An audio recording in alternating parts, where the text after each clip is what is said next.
Ambassador Telecan's hands shook as she typed the emergency codes into the communications console. Through the window of the command center, she could see the sky burning. 3 of the crystal ships hung above the capital city like frozen stars, but they were anything but peaceful. Red beams shot down from them, cutting through buildings and defense shields alike. "How long until the array is ready?" she asked, her voice trembling. 2 minutes, Ambassador, the technician replied. His fur was standing on end, a sign of pure terror among her people. "But I don't know if anyone will hear us. The Concordat outpost hasn't responded to any hails." Telecan looked at the screen showing other cities across the Kashari homeworld. Everywhere the same scene repeated. The crystal ships, what the galaxy called the Vralth Swarm, were consuming everything. They didn't just destroy, they absorbed. Every building, every piece of technology, every living thing they touched became part of them. The ships grew larger with each passing hour. "Send it to everyone," she said. "Every frequency, every channel, every corner of known space. Someone has to hear us." The technician nodded and began the broadcast. Telecan took a deep breath and started speaking. "This is Ambassador Telecan of the Kashari Union. We are under attack by the Vralth Swarm. 3 of our colony worlds are gone. 2 million of our people are fleeing toward the core systems. Our defense fleet cannot stop them. They absorb our weapons. They grow stronger with every ship we send against them." She paused, watching another building collapse on the screen. "We are not warriors. We have never been warriors. Our ships are built for peace, for exploration, for trade. We need help. We need someone who knows how to fight. Please, if anyone can hear this, we are dying. We have 72 hours before our defenses fail completely. To anyone who can hear this, we are not warriors. We need warriors." The transmission ended. The technician sent it out across every quantum channel, every relay station, every possible path through space. Then they waited. Hours passed. The Vralth ships continued their work. The eastern continent was already half consumed. Rescue ships fled the planet packed with refugees. The defense fleet, what little remained of it, tried to slow the crystal ships down. It was like throwing water at a forest fire. Telecan stayed at her post, refusing to evacuate. If these were her last hours, she would spend them trying to save her people. She sent report after report to the refugee ships, coordinating the evacuation. Every few minutes she checked the communications array, hoping for a response. Nothing came from the Galactic Concordat. Nothing came from their neighbors. The quantum channels were silent except for other distress calls from systems under similar attacks. Then, 23 hours after her broadcast, a new message appeared on her console. It was short, just 2 sentences in Galactic Standard. The translation appeared on her screen. SOS received. "The Radiant Fleet is en route. Hold position. Terra sends aid." Telecan stared at the message. "Terra?" She quickly searched the database. The planet appeared on her screen, listed in the outer regions of known space.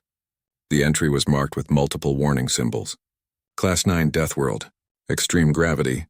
Aggressive predator species. Inhabitants highly dangerous. Approach with caution. "No, no, no," she whispered. She had asked for warriors, yes, but not Deathworlders. The few reports about humans were terrifying. They came from a world so hostile that most species couldn't even breathe the air. Their gravity would crush a Kashari. Their native predators were the size of small vehicles. And the humans themselves. Predator eyes, exposed teeth, muscles built for a world of constant violence. She checked the fleet database for this Radiant Fleet. Nothing appeared. No records of any organized human military force. No registration with the Concordat defense networks. Who were these humans and why did they think they could help? But what choice did she have? The Vralth Swarm would consume their world in 2 days. If the humans were their only hope, she would take it. Far across space, Captain Sarah Chen stood on the bridge of the TRSS Prometheus. Her ship was designed for research, not combat. But that didn't matter now. She had heard the distress call. She had seen the data about the Vralth Swarm, and she had made her decision. "Navigation, how long until we reach the Kashari system?" she asked. 34 hours at maximum speed, Captain," the navigator replied. "Make it 30. Push the engines." "Captain, we're a research vessel," her first officer said quietly. "We have 47 crew and exactly 2 defensive weapons. What can we do against a fleet of crystal ships?" Sarah looked at him and smiled. It wasn't a happy smile. "We're not going alone, Commander. Initiate Radiant Protocol." The first officer's eyes widened. All of them? All of them. The Radiant Protocol was something humans had created quietly, without telling the rest of the galaxy. It was a network, a web of communication that connected every human ship in space. Colony vessels, mining ships, cargo haulers, trading vessels, and the few actual military ships humanity had built. When one ship called for help, all the others listened. Within an hour, the responses came flooding in. The mining ship Atlas, 6 days away, changed course. The colony transport New Horizon, carrying 5,000 settlers to a new world, altered its flight path. The cargo hauler Shanghai Express dumped half its load to increase speed. One by one, 37 human ships responded to the call. And at the edge of the Kashari system, the newest ship in the Terran Defense Force dropped out of faster-than-light travel. The TDF Indomitable was humanity's first real warship, built after years of watching the galaxy's conflicts and learning. Admiral James Okonkwo stood on its bridge reading the distress call. "Sir, should we wait for the other ships?" his tactical officer asked. "No," Okonkwo said. "We go in now and buy time for the others to arrive. These Kashari have maybe 2 days left. Every hour we waste is another 1,000 dead. Sir, we've never fought these crystal things before. We don't know their capabilities." Okonkwo smiled, and like Captain Chen's smile, it wasn't entirely pleasant. "Then we'll learn. That's what humans do. We adapt." The Indomitable jumped forward, racing toward the dying Kashari worlds. Back on the Kashari homeworld, Telecon watched the sensors. Something was coming. The readings showed a ship dropping out of faster-than-light travel at the edge of the system. Just one ship moving fast toward them. "What kind of ship is that?" she asked. The technician analyzed the readings. I don't know, Ambassador. The energy signature is strange. It's like a small star. The fusion engine is burning so hot that we can see it from here." Telecon looked at the screen, a point of light bright and fierce moving through the darkness. Behind it, more lights appeared. One by one, human ships emerged from faster-than-light travel. Each one's engine burning, like a miniature sun. The Radiant fleet had answered the call, and the Vralth swarm was about to learn what happened when you threatened a species that came from a world of constant death. Telecon couldn't sleep. She stood in the observation room watching the human ships arrive. They came from all directions, jumping out of faster-than-light travel with those impossibly bright engines. Each ship looked different. Some were massive, clearly designed to carry cargo. Others were smaller, sleeker. A few looked like they were built for mining with large drilling equipment attached to their hulls. None of them looked like military vessels, not like the clean, elegant warships the Concordat built. These human ships were rough, practical, covered in extra plating and strange attachments. They looked like they were built to survive, not to impress.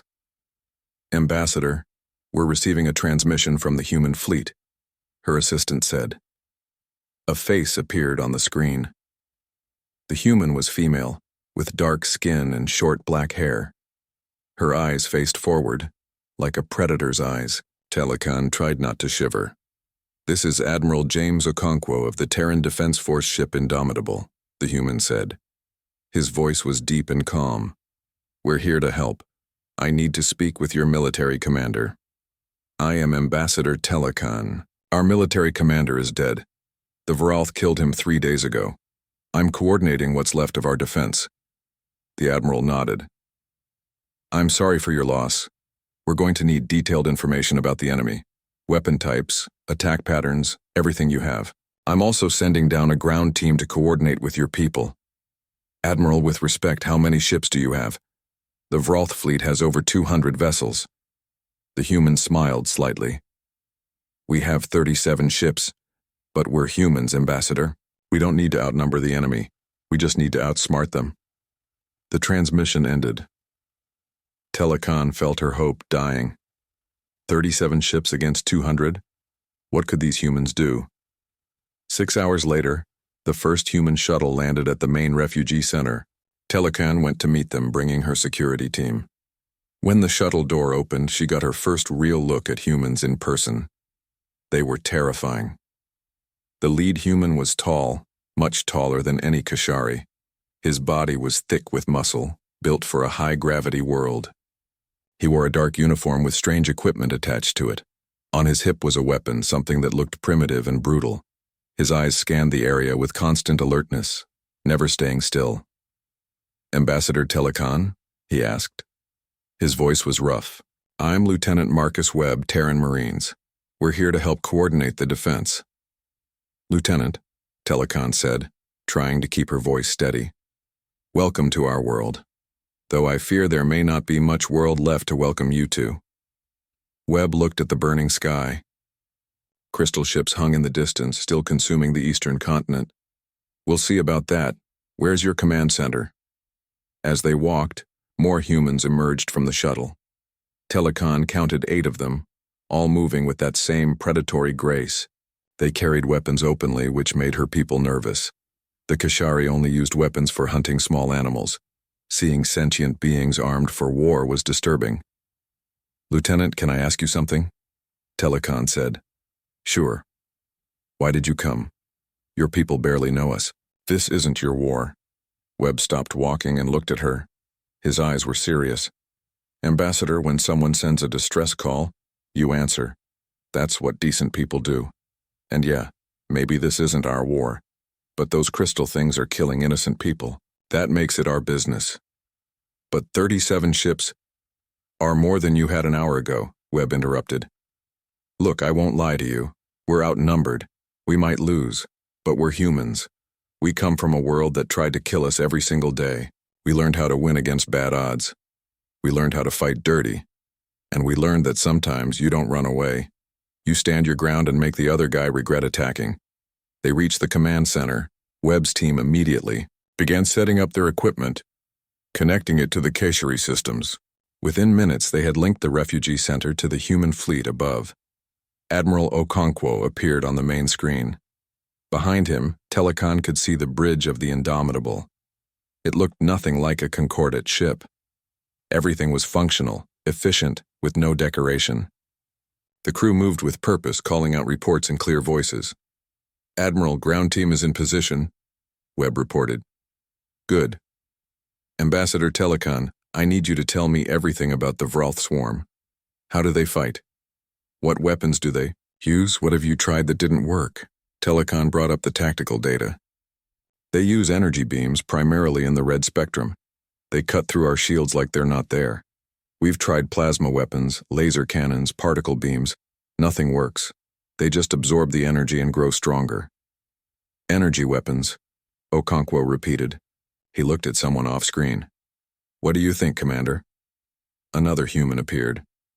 "If they absorb energy, then energy weapons are useless. We need to hit them with something they can't absorb." "Kinetic weapons?"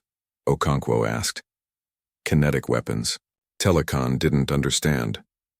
"What are kinetic weapons?" Webb picked up his sidearm and held it out. "This. It fires a small piece of metal using a chemical explosion. The metal travels very fast and hits the target. No energy beam, no plasma. Just solid matter moving at high speed." "But that's so primitive," Telekan said without thinking. Then she realized how rude that sounded. "I apologize. I didn't mean—" "It's okay," Webb said with a grin. "It is primitive, but sometimes primitive works. If these crystal things are built to absorb energy, they probably aren't built to handle solid impacts." On the screen, Admiral Okonkwo was giving orders. "All ships, switch to kinetic loads. Railguns, missile systems, mass drivers. If it throws a solid object, get it ready. Colony ships, I know you're not military, but you've got mining charges and ore movers. Those will work. Cargo haulers, you've got magnetic accelerators for loading. We can use those. Everyone contributes what they have." Telekan watched in amazement as the human fleet reorganized itself. Every ship, even the civilian ones, had weapons. Or at least they had equipment that could be used as weapons. The mining ships had explosive charges for breaking asteroids. The cargo ships had magnetic accelerators for moving heavy loads. The colony transports had defense systems designed to protect against space debris. "You built all your ships to fight," she said quietly. "We built all our ships to survive," Okonkwo corrected. "Space is dangerous, Ambassador. Asteroids, solar flares, equipment failures, Hostile aliens, we plan for the worst and hope for the best. Every human ship can defend itself if necessary. That's not paranoia. That's just common sense when you come from a death world. A warning alarm sounded. One of the Kashari technicians called out, "The Vroth fleet is moving. They're heading toward the refugee ships." Telecon's blood went cold. The refugee ships were packed with civilians with children. They had no weapons, no shields strong enough to matter, if the Vroth reached them. "Admiral, they're going after the refugees," Webb said urgently. Okonkwo's face became hard. "All ships, this is Radiant Actual. Form defensive screen between the Vroth fleet and the refugee ships. Anyone who gets through us has to be dead or disabled. We're going to hold this line." "Sir, they outnumber us 5-1, someone said off-screen. "Then we'd better shoot 5 times as accurately. All ships weapons free. Show these crystal bastards what humans do when you threaten innocent people." The human fleet moved forward, their bright engines making them look like stars advancing toward the darkness. 37 human ships against 200 Vroth vessels. The crystal ships began to glow, charging their energy weapons. Telecon watched the sensors, her hands gripping the console. This was impossible. The humans couldn't win, but they were trying anyway. "Why?" she whispered. "Why would they do this?" Webb heard her. He was checking his weapon, preparing to fight if the Vroth ships reached the ground. "Because it's the right thing to do, Ambassador. And because we're humans, we don't know how to quit." On the screens, the two fleets rushed toward each other. The Vroth ships glowed brighter, ready to unleash their devastating energy beams. And the human ships, those strange vessels with their burning engines and primitive weapons, charged forward without hesitation. The battle was about to begin. The first Vroth ships opened fire. Red beams lanced across space, striking at the human fleet. Telecon watched the sensors, expecting to see human ships explode. Instead, the ship's shields flared and held. The energy beams hit them, but the damage was minimal. "Their shields are holding," the technician said, surprised. "But how? Our shields failed immediately against those beams." Lieutenant Webb was watching the same data. "Human shields are designed differently. We assumed we'd fight enemies who used energy weapons, so we built shields that could handle high-energy impacts. Plus, our ships have heavy armor under the shields. Multiple layers of protection." On the screen, Admiral Okonkwo's voice rang out. All ships returned fire. The human fleet opened up with everything they had. Telecon had never seen weapons like these. Long rails on the sides of ships glowed and spat out projectiles that moved so fast they were barely visible. Other ships launched missiles that burned through space on chemical rockets. The largest ships fired massive slugs of metal from their main guns. The first wave of kinetic weapons hit the Vroth ships. The results were immediate and dramatic. The crystal structures shattered. Pieces of crystalline material spun off into space. The Vroth beams flickered and died as the ships broke apart. Direct hit on enemy vessels. Someone reported on the Indomitable's bridge.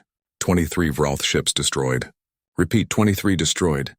Telecon couldn't believe it. In seconds, the humans had destroyed more Vroth ships than the entire Kashari defense fleet had managed in 3 days. "How?" she breathed. "They're crystals," Webb explained. "Crystals are good at absorbing and redirecting energy. But they're brittle. Hit them with solid mass and they shatter. Basic physics." The Vroth swarm didn't retreat. They couldn't retreat. They were a hive mind, driven by programming older than most civilizations. They adapted mid-battle, changing their formation. The crystal ships spread out, trying to surround the human fleet. "They're trying to flank us," Okonkwo said. "All ships maintain formation. Cargo haulers move to the center. Colony ships protect the flanks. Military vessels, you're with me. We're going straight through the middle." The human fleet didn't retreat either. They pushed forward, their weapons firing constantly.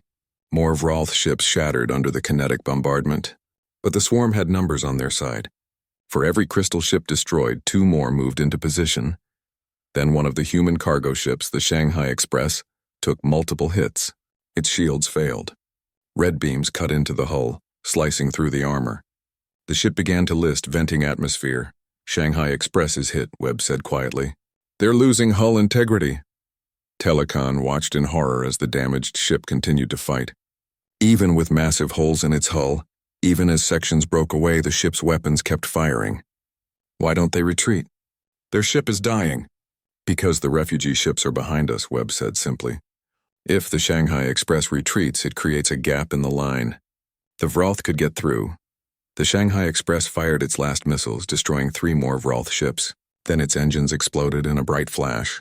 The ship was gone, along with its crew of 43 people. Admiral Okonkwo's voice came over the command channel. The Shanghai Express has fallen. Honor their sacrifice. All ships close the gap. We hold the line. The battle raged for another hour. More human ships took damage. A mining vessel lost its engines but continued to fire its explosive charges at any Vralth ship that came close. A colony transport used its powerful mining lasers, not to destroy but to blind the Vralth sensors, making them easier targets for the military ships. Telekan watched in awe and horror. The humans fought with a coordination she had never seen before. They covered each other's weak points. When one ship ran low on ammunition, another moved to protect it. When a vessel took heavy damage, 2 others would bracket it using their own hulls as shields. They fight like they've done this before, she said. We have, Webb replied. Not in space, not like this. But humans have been fighting wars for thousands of years. We know how to work together when it matters. Finally, after 90 minutes of constant combat, the Vralth swarm pulled back. They had lost 78 ships. The human fleet had lost 3. The Shanghai Express, a mining ship called the Tycho Hammer, and a small defense corvette named the Vigilant. Cease fire, Okonkwo ordered. Damage reports. How are we looking? The reports came in. Nearly every human ship had taken some damage. 7 ships had serious hull breaches. 5 were operating on backup power, but they had held the line. The refugee ships were safe. We need to understand what we're fighting, Okonkwo said. Ambassador, do you have any Vralth remains we can study? Any crashed ships or captured material? Telekan shook her head. When the Vralth are destroyed, they usually disintegrate completely. But there might be some fragments on our northern continent. A Vralth ship crashed there 2 days ago.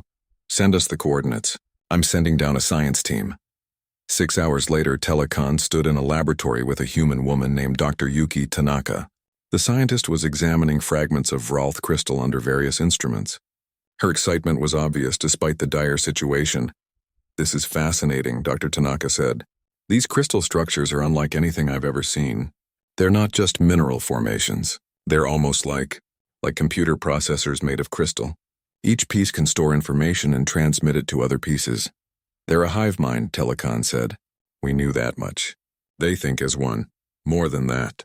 Look at this. Dr. Tanaka brought up a molecular scan. These crystals grow by absorbing matter and energy. They convert what they consume into more crystal. Every ship they destroy, every building they consume becomes part of them. They're not just an army. They're a self-replicating weapon. Is there any way to stop them? Any weakness? Dr. Tanaka pointed to a stress fracture in one of the samples. Yes, look at this. When we hit them with kinetic weapons, the shock wave travels through the crystal structure. Because they're all connected, all networked together, the damage spreads. It's like hitting a window with a hammer. The cracks spread outward. So the kinetic weapons work because they shatter the crystals. Exactly. But there's more. Dr. Tanaka brought up another screen. I've been analyzing the combat data from the battle. The Vralth ships weren't acting independently. They were coordinating, taking orders from somewhere. There has to be a central node, a main intelligence directing the others. Telekan felt hope stirring for the first time in days. If we destroy that central node, the rest of the swarm would lose coordination. They'd become much easier to defeat. Dr. Tanaka looked at the data thoughtfully. We need to identify which ship is the core. It'll be the biggest one, probably in the center of their formation. Lieutenant Webb entered the laboratory. Dr. Tanaka, the Admiral wants you back on the ship. The Vralth are regrouping. We've got maybe 12 hours before they attack again. As they walked back to the shuttle, Telekan found herself walking beside Dr. Tanaka. The human scientist was younger than she expected, with kind eyes that seemed strange in such a predatory face. Dr. Tanaka, can I ask you something personal? Telekan said. Sure. You seem so gentle, kind. But you're also part of a military ship and your people fight so fiercely. How do you reconcile that? Dr. Tanaka smiled sadly. It's not a contradiction, Ambassador. We can be both. Humans are capable of great kindness and terrible violence. The key is knowing when each is appropriate. Right now, your people need our violence, our ability to fight. But after the battle is over, we'll need our kindness, our ability to heal and help rebuild. Your world must be terrible to have taught you such things. Our world is Earth, Dr. Tanaka said. And yes, it's dangerous. Everything there evolved to survive in competition with everything else. But that danger also taught us cooperation, compassion, and courage. We learned that the only way to survive is to protect each other. They reached the shuttle. As Dr. Tanaka climbed aboard, she turned back to Telecon. We're going to win this, Ambassador. Not because we're stronger or more advanced, but because we're human, and we don't know how to give up.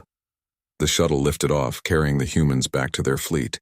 Telecon watched it go, then looked at the sky where the Vralth swarm waited. Somewhere in that mass of crystal ships was the core, the intelligence directing them all, and the humans were going to find it. Back on the Indomitable, Admiral Okonkwo studied the tactical display. Dr. Tanaka's report was clear. There was a central node. Find it, destroy it, and the battle could be won. But the node would be heavily defended. Getting to it would cost lives. Maybe a lot of lives. Admiral, all ships are repaired and rearmed, his tactical officer reported. The Kashari have been supplying us with raw materials. We've got full ammunition loads. Okonkwo nodded. Good, because we're about to do something very dangerous. The Vralth swarm returned with more ships than before. Telecon watched the sensors in growing dread as the count climbed. 207 crystal vessels, all moving toward the human fleet in perfect coordination. They've been growing, Lieutenant Webb said grimly. Every ship they destroyed, every piece of debris they consumed, they've been converting it all into more ships. Admiral Okonkwo's face appeared on the command screen. Ambassador, we've identified the core ship. It's that massive structure in the center of their formation, 3 times larger than any other vessel. Telecon looked at the tactical display. The core ship was enormous, surrounded by dozens of smaller Vralth vessels in a protective sphere. Admiral, how are you going to reach it? The defenses around it are impossible to break through. We're not going to break through them, Okonkwo said. We're going to jump past them. Jump? You mean a faster-than-light jump? But that's suicide. You can't calculate a jump that close to so many gravity sources. You'd emerge inside a ship or too far away or exactly where we need to be, Okonkwo interrupted. It's dangerous, yes. Maybe the most dangerous thing we've ever tried, but we're humans, Ambassador. We specialize in doing impossible things. The Vralth fleet began its attack. This time they moved differently, having learned from the first battle. They spread out more, presenting fewer targets. They moved faster, making them harder to hit. The hive mind was adapting. The human fleet met them head-on. Railguns fired, sending tungsten rods through space at impossible speeds. Missiles spiraled through the combat zone, their primitive chemical rockets somehow more deadly than any advanced plasma weapon. A mining ship fired its entire payload of explosive charges, creating a massive wall of detonations that shattered a dozen Vralth ships. But the swarm had numbers. For every crystal ship destroyed, 2 more took its place. The Vralth were coordinating their fire now, focusing multiple ships on single human targets. A colony transport, the New Horizon, took concentrated fire from 6 Vralth ships. Its shields collapsed. Red beams cut into the hull, slicing through the cargo sections where 5,000 colonists had been stored in cryosleep. New Horizon is critical, someone reported. Hull breaches on multiple decks. They're venting atmosphere. Telecon watched in horror as the damaged ship continued to fight. Even with its hull torn open, even as sections of it broke away into space, the New Horizon kept firing its weapons. Why don't they abandon ship? She asked Webb. Because they're human, Webb said quietly, and because they can still fight. The New Horizon's captain, a woman named Elena Rodriguez, appeared on the command channel. Her face was burned, blood running down her forehead. Behind her, the bridge was on fire. Admiral, this is Rodriguez. We're done. Engines are gone, life support is failing. But we've still got one thing we can do. Elena, don't... Okonkwo started. My crew is already dead, sir. Everyone in cryo didn't survive the hull breach. But we can still make a difference. I'm setting a collision course with that cluster of Vralth ships near the core. Maybe we can punch a hole for the rest of you. Rodriguez didn't wait for approval. The New Horizon, burning and broken, turned toward a dense formation of Vralth ships. Its remaining engines fired at maximum power. The colony transport, built to carry hopeful families to new worlds, became a weapon. The New Horizon crashed into the Vroth formation at full speed. The impact was like a small star dying. The explosion destroyed 9 crystal ships and damaged another dozen. A gap appeared in the Vroth defensive line. "Honor the fallen," Okonkwo said quietly. Then his voice became hard. "All ships exploit that opening. Concentrate fire on the damaged vessels. Push through." The human fleet surged forward, firing everything they had. The battle became chaos. Ships on both sides took damage. A human cargo hauler lost its engines but used its magnetic accelerators as weapons, pulling Vroth ships off course. A mining vessel, already heavily damaged, rammed a crystal ship rather than retreat. Telekan realized something that made her both hopeful and terrified. The humans weren't just willing to die for this battle. They expected it. They planned for it. Every tactical decision assumed casualties. Every strategy included ships being destroyed. And yet they kept fighting. "Admiral, we've analyzed the core ship," Dr. Tanaka reported. "Its crystalline structure is more complex than the others. More densely packed. Regular weapons will take too long to destroy it. We need concentrated fire at point-blank range." "Understood," Okonkwo said. He looked at Captain Chen on the Prometheus. "Sarah, you up for something crazy?" Chen smiled. "Always, sir. We're going to perform a blind jump. The Indomitable and the Prometheus will jump directly beside the core ship. Point-blank range. We'll have maybe 30 seconds before they react. We use those 30 seconds to hit them with everything we have." The Indomitable's navigation officer looked pale. "Sir, the calculations for a blind jump that close to so many masses. If we're off by even a fraction, we could emerge inside the core ship, or inside a star, or scattered across a light year of space. That's why we have the best navigation officer in the fleet," Okonkwo said calmly. "Can you do it?" The officer swallowed hard. "Yes, sir. I can do it, Captain Chen." "Prometheus is ready, Admiral. Though I should mention we're a science vessel. We've got one main railgun and whatever missiles we have left. About 30% of our regular armament. Then we'll make those shots count. All other ships, keep the swarm busy. We're going ghost." Telekan watched as the Indomitable and Prometheus began preparing for the jump.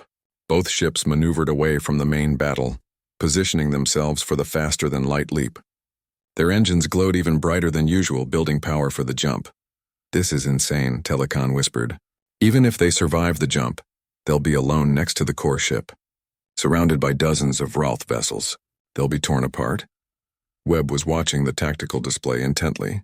"Maybe, but if they succeed, if they destroy that core ship, the rest of the swarm loses coordination. The battle becomes winnable, at the cost of 2 ships and everyone on them." "Yes," Webb said simply. "That's the price. And every person on those ships volunteered for this. They know what they're doing." On the Indomitable, Okonkwo addressed his crew. "People, this is it. This is the moment we trained for, not just the fight but the sacrifice. When you joined the Terran Defense Force, you swore to protect humanity and her allies. Today, we honor that oath. Today, we save the Kashari, and we show the galaxy what humans are capable of." He paused, looking at the faces around him, young and old, men and women from every corner of Earth. "It's been an honor serving with you. All hands brace for jump." On the Prometheus, Captain Chen was more informal. "Well, folks, we signed up to explore strange new worlds. Nobody said they'd all be friendly. Let's go remind the universe why you don't mess with Deathworlders. Helm, take us in." Both ships jumped. For a moment, they simply vanished from normal space, traveling through the impossible mathematics of faster-than-light travel. In the command center, Telekan held her breath. Then on the sensors, 2 bright points of light appeared directly beside the massive core ship. The jump had worked. The Indomitable and Prometheus had emerged exactly where they needed to be, less than 10 kilometers from the Vroth core. "Fire!" Okonkwo shouted. Both human ships unleashed everything they had. The Indomitable's main spinal railgun fired, sending a slug of dense metal through the core ship's center. The Prometheus fired its missiles at point-blank range, each one tipped with a nuclear warhead. Secondary weapons, normally too weak to matter, became devastating at such close range. The core ship didn't shatter like the smaller vessels. It cracked. Massive fractures appeared in its crystal structure, spreading like lightning through its entire mass. The red glow that powered all Vroth ships flickered and dimmed. Around the battlefield, every Vroth ship suddenly jerked, their movements becoming erratic. Without the core's coordination, they were individuals, not a unified force. "It's working," Webb shouted. The swarm is breaking apart. But the human ships were in the center of the Vralth fleet, surrounded by angry crystal vessels that were now firing at them without coordination or strategy, but with pure destructive fury. The Indomitable took massive damage. Multiple Vralth ships focused their beams on it. The shields failed. Red beams cut into the hull. The Indomitable was dying. Telecan watched the sensors as section after section went dark on the human dreadnought. The ship was venting atmosphere, listing badly, its weapons silent. Beside it, the Prometheus was trying to draw fire away, its smaller weapons still shooting even as its own hull took damage. "Come on," Webb whispered beside her. "Come on, get out of there." The rest of the human fleet was fighting toward the two trapped ships, but they were too far away. The uncoordinated Vralth vessels, confused without their core, were still firing. Still dangerous. Then, on the command channel, Admiral Okonkwo's voice rang out. He sounded tired, in pain, but still strong. "All Vralth ships near the core are now vulnerable. They're not coordinating anymore. Concentrate fire. Finish them." The human fleet responded with everything they had left. Without the core ship directing them, the Vralth vessels became easy targets. They didn't dodge. They didn't work together. Each one fought alone, and each one fell. The mining ships fired their last explosive charges. The cargo haulers used their magnetic accelerators to throw debris at impossible speeds. Even the damaged vessels, those barely functioning, continued to fight. Within 20 minutes, it was over. The last Vralth ship near the core shattered under a railgun strike. The battlefield fell silent except for the hiss of venting air and the crackle of damaged systems. "Cease fire," Okonkwo ordered. "Damage reports." "Who needs help?" The reports came in. Every human ship had taken damage. 8 ships were critical, including the Indomitable. 12 more had serious damage. But they had won. The Vralth swarm was defeated.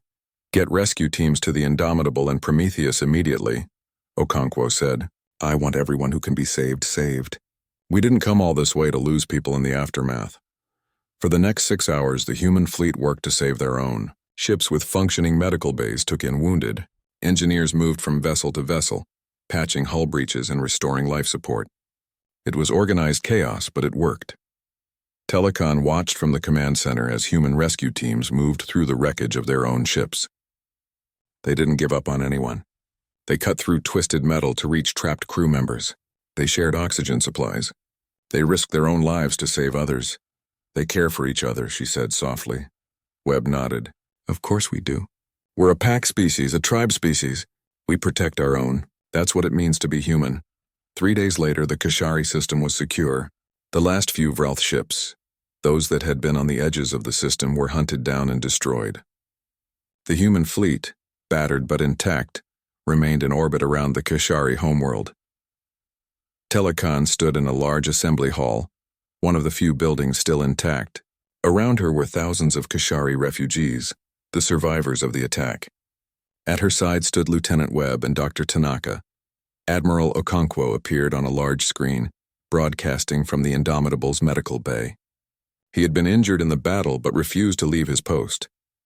"People of Kashari," Telecan began. "These humans came when we called. They didn't know us. They had no obligation to help. But they came anyway. They fought for us. They died for us. 22 human vessels were destroyed or damaged beyond repair. 347 humans gave their lives to save our world." She paused, looking at the faces around her. "We called for warriors, and warriors answered. But they are more than warriors. They are also healers, teachers, and friends. Today, the Kashari Union formally requests that humanity establish a permanent presence in our space. We offer them our gratitude, our resources, and our friendship." The hall erupted in applause. The Kashari, despite their fear of the Deathworlders, understood what had been done for them. 2 weeks later, a ship arrived from the Galactic Concordat. An official delegation came to investigate the reports of the Vralth swarm's defeat. They were shocked to find the humans had accomplished what 3 Concordat fleets had failed to do. The head of the delegation, a tall insectoid creature named Chalak, met with Admiral Okonkwo in a medical facility. The admiral was recovering from his injuries but insisted on the meeting. "Admiral, the Concordat is impressed," Chalak said carefully. "Your species defeated a swarm incursion using weapons we consider primitive, using tactics we consider reckless, yet you succeeded where we failed. We did what needed to be done, Okonkwo said simply. Yes, but at great cost. You lost ships. You lost crew. Was it worth it? Okonkwo looked at the alien with a steady gaze. Delegate, let me explain something about humans. We come from a world that tried to kill us every day. A world where the strong prey on the weak. A world where only the adaptable survive. We learned some hard lessons on Earth. He shifted in his medical bed, wincing slightly. We learned that survival isn't about being the strongest or the fastest. It's about working together. It's about protecting those who can't protect themselves. It's about sacrifice. Those ships we lost, those people who died, they knew the risks. They chose to fight anyway because saving innocent lives was worth the cost. Chilak was quiet for a moment. The Concordat has been at peace for 3,000 years. We've forgotten how to fight, how to sacrifice. Your species remembers these things. Because we can't afford to forget, Okonkwo said. Peace is wonderful. We want peace. But peace has to be defended. Someone has to be willing to stand up when the darkness comes. That's what humans do. We stand up. The Concordat delegation left with much to think about. Word spread through the galaxy about what happened in the Kashari system. The humans, the Deathworlders from that violent little planet, had done the impossible. Requests started coming in. Other species wanted human help. Human protection. Human military training. The Galactic Concordat formally invited humanity to join their defense forces. They wanted the Radiant Fleet to become official. Captain Chen, recovered from her injuries, stood on the bridge of the rebuilt Prometheus. Dr. Tanaka was beside her, looking at the star charts showing requests for help from across known space. We're going to be busy, Tanaka said. Yes, Chen agreed. But that's okay. We're explorers at heart, but we're also protectors. If the galaxy needs protection, we'll answer that call. Even if it costs us? Especially then. That's what makes us human. 6 months after the battle, Telecon stood in a memorial garden built in honor of the fallen. 347 markers stood in neat rows, each one bearing a human name. Kashari from across the system came to pay their respects to the warriors who saved them. Lieutenant Webb, about to ship out with a new posting, came to say goodbye. We're heading to the border systems, he said. More reports of Vralth activity. Seems the swarm we fought was just one hive. There are others out there. Will you come back? Telecon asked, eventually. The Radiant Fleet takes care of its own, and the Keshari are our own now. He looked at the memorial markers. You know, Ambassador, people across the galaxy call us Deathworlders. They say it like it's a bad thing, like we're savage or primitive, but I think they're starting to understand what it really means. What does it mean? Webb smiled. It means we know how hard survival is. We know the value of life because we've seen so much death. We know the price of freedom because we've had to fight for it. We're not monsters. We're survivors. And survivors know how to protect others. He saluted the memorial, a human gesture of respect, then turned to leave. Telecon watched him go. This human warrior with his strange customs and fierce heart. Across the galaxy, the Radiant Fleet continued its work. Human ships with their bright engines and primitive weapons responded to distress calls. They protected trade routes. They fought pirates and hostile forces. They became known as the ones who answered when others called for help. The galaxy had thousands of species. Most of them were peaceful, evolved on garden worlds where life was easy. They had forgotten how to fight, how to struggle, how to survive against impossible odds. But Earth remembered. Humanity remembered. And when the darkness came, when the monsters threatened, when hope seemed lost, the galaxy learned to look for those bright engines in the sky. The Radiant Fleet. The Deathworlders. The humans who answered the call. Admiral Okonkwo, recovered and back in command, stood on the bridge of the new Indomitable, built to honor the fallen ship.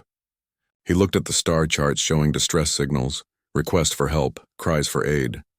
Plot a course to the nearest signal, he ordered. Someone needs help. Sir, that's 3 systems away. We'll be running patrols for months, his navigation officer said. Okonkwo smiled. Good. That means months of people who get to live because we showed up. That's what we do. That's what it means to be human. We answer the call. We always answer the call. The Indomitable's engines flared bright like a star being born. The ship jumped to faster than light speed, racing towards someone who needed help. Behind it, across human space, dozens of other ships did the same. Mining vessels, cargo haulers, colony ships, and warships. Each one ready to fight. Each one ready to sacrifice. each one carrying humans who understood what it meant to protect the innocent. The Radiant Fleet had answered an SOS from strangers and changed the galaxy forever. They showed the universe that sometimes the monsters from the Deathworld are exactly the heroes you need.